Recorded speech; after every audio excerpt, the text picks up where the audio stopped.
Podemos. Boa noite a todos e a todas. Estamos aqui na labuta para fazermos o trabalho da disciplina Metodologia do Ensino da Educação Física. Eu, George, colega Nivaldo, Cleonice, Rejane, do mestrado do PROEF em Educação Física. A atividade dessa semana é a análise crítica de 3 textos. Vou começar pelo primeiro texto, que é a pesquisa sociocrítica sobre o ensino da educação física e a formação de professores de educação física, uma revisão sistemática. Esse estudo fez uma revisão sistemática em 23 textos que tratam dessa abordagem, e já começo dizendo que o texto é bem interessante, é bem profundo e faz refletir sobre a nossa área, nessa questão da didática e do ensino da educação física, mas eu trago uma observação quando o autor apresenta alguns questionamentos, como avaliação por pares da escolha de conteúdos que é utilizado, que é levantado com os alunos, que, na minha visão, são bem interessantes, mas de difíceis execução na realidade da escola pública, onde nós temos 13 turmas, 450 alunos. Mas fica a reflexão para ver como a gente consegue fazer essa adequação. Seguindo.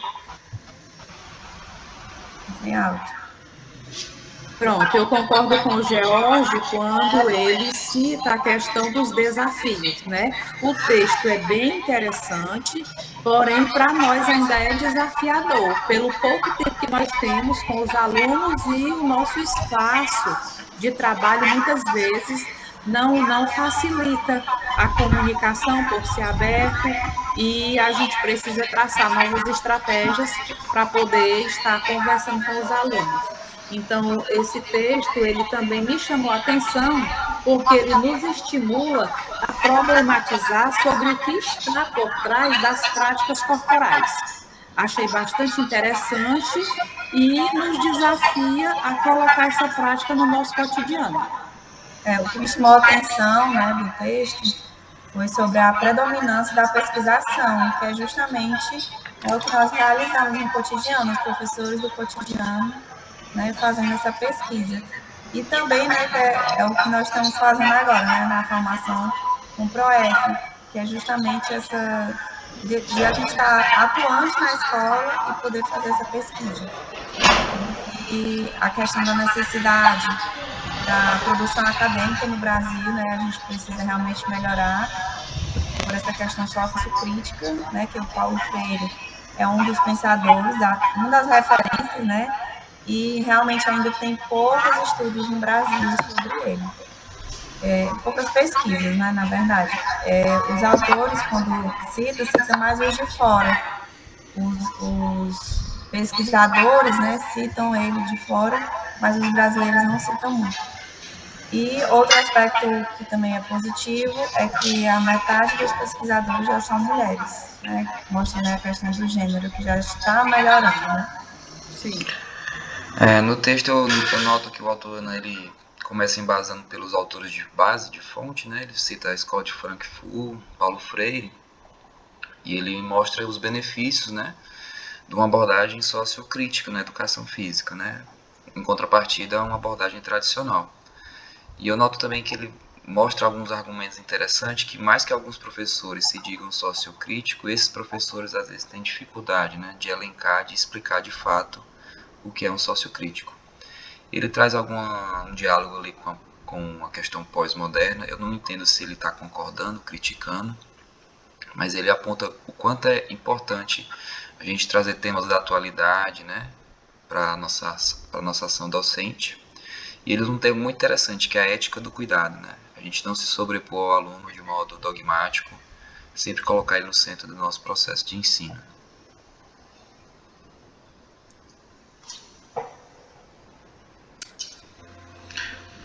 George, o áudio. Desculpa.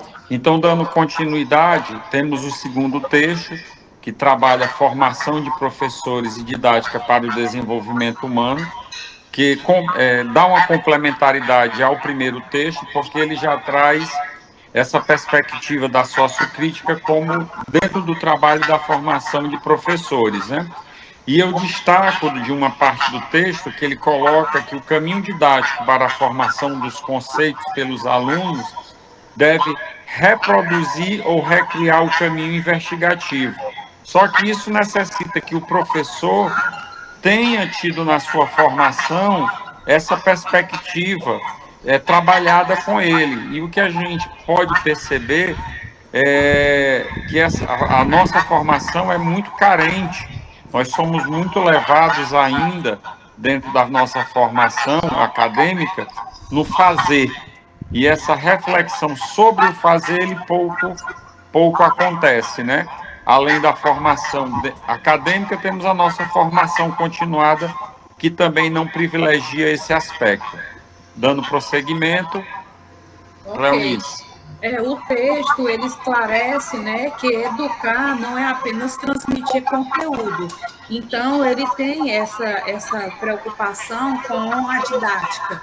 Mas, no nosso cotidiano, nós precisamos ainda encontrar estratégias de melhorar a nossa didática. Porque na nossa graduação, na maioria das vezes, nós fomos ensinar a colocar em prática o gesto técnico.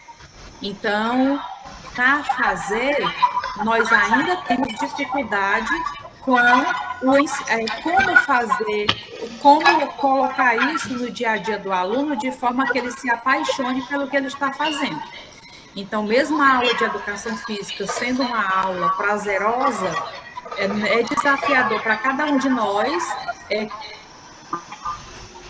criar elementos didáticos para que essa aprendizagem seja prazerosa e gere pertencimento no aluno. O texto fala também assim, né, da desvinculação do conteúdo com a formação pedagógica dos professores, né, que tem essa questão da licenciatura, da pedagogia, e que são, assim, ainda muito distantes, né, essa didática. E também fala da aplicação do conhecimento, né, que para o aluno dominar, ele tem que dominar o método também, né, para ele poder conseguir absorver o conteúdo.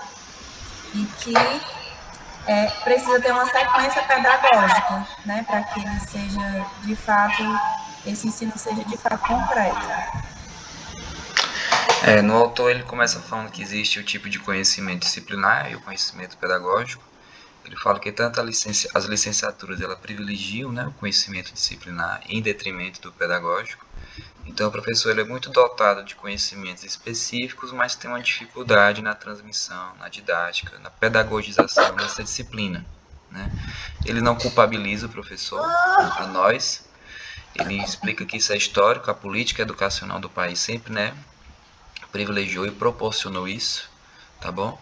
E ele aponta como solução, né? E ele fala que como solução ele elenca o seguinte, que não pode existir uma pedagogia sem uma epistemologia. A gente não pode substituir a nossa prática por uma teoria científica, que é isso que de fato vai fazer um desenvolvimento maior na aprendizagem do nosso aluno. Finalizando, chegamos no terceiro texto, que, na minha perspectiva, a organização dos textos tenta privilegiar justamente essa discussão que ele chama finalidades educativas escolares e escola socialmente justa, a abordagem pedagógica da diversidade social e cultural. Acredito que é uma proposta para que a gente tenha um novo caminho. Para nós da educação física, se aproxima muito com a questão da educação física cultural, desenvolvida pelo professor Marcos Neira, né, que ele trabalha essa questão da cultura como mote para o trabalho da educação física. E eu trago nesse quesito a observação do Libânio, né, no texto, que ele coloca: não é possível conceber uma escola justa sem se levar em conta a diversidade sociocultural. E eu gosto muito do currículo cultural do professor Neira, porque eu acredito que valorizar a cultura dos discentes pode acarretar um pertencimento, trazendo esses discentes para a escola de uma forma mais prazerosa, aonde eles venham para a escola realmente no intuito de aprender de uma forma mais prazerosa. Cleonice. Ok, esse texto, ele, como você bem falou, George, ele conversa com os outros, né? Então, os textos, eles conversam entre si e ele tem o propósito de nos fazer refletir a respeito dessa escola socialmente justa. Então, para nós, educadores da escola pública municipal, ainda é um desafio trabalhar com esse aspecto e nós somos desafiados a encontrar estratégias de fazer com que essa escola seja realmente socialmente justa, que, de certa forma, desenvolva a equidade entre os alunos. E eu, todos os dias, fico me questionando como fazer com que essa escola seja socialmente justa se nós temos uma gama de dificuldades, né? Nós temos vários universos dentro da escola. Nós temos desde aquele aluno que tem na escola a primeira refeição do dia, até aquele que não tem espaço para brincar em casa, que não tem um espaço na sua casa e que a rua é uma extensão do lar, pelo fato de ter casas muito apertadas. Mas, por isso, e um dos aspectos que me chama a atenção é a preocupação, né, é nos estimular a pensar esse aluno de forma integral, que nós possamos possibilitar que o nosso aluno,